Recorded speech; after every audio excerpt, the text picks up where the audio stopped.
Yeah, I think we don't want to kick the boot into Melbourne too much, but we're going to again. So if you're a D supporter, you can switch it off. You can turn it down for the next minute and a half, because I got to have a crack at the doctors of the Melbourne Football Club. And I don't care if Petracca says he's good enough to go back on, but surely as a doctor, you're going to know that he's got some form of maybe a cracked rib.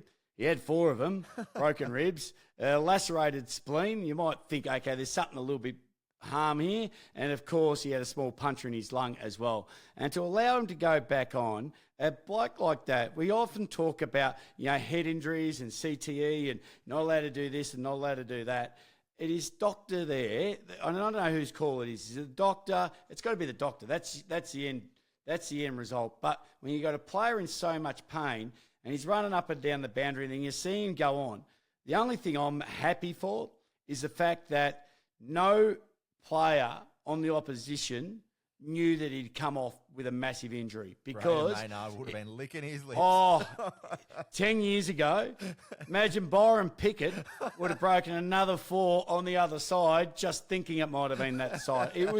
But that puts a player at total risk. And not only a player at total risk, if he does get hip and shoulder, if he does go into another big collision and does get injured worse, the players that are around him, the umpires in that situation, the people watching at home, his parents, his family.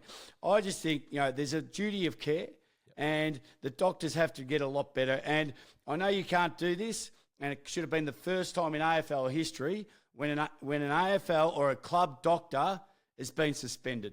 Yes. Fully. I would have suspended him for a month and said, you can't do that. It's a duty of care to all of our players. And Petracca is always going to say, I want to go back on. I want to go back on. I don't want to come up. All players do that. But at some stage, you just sit there and go, no.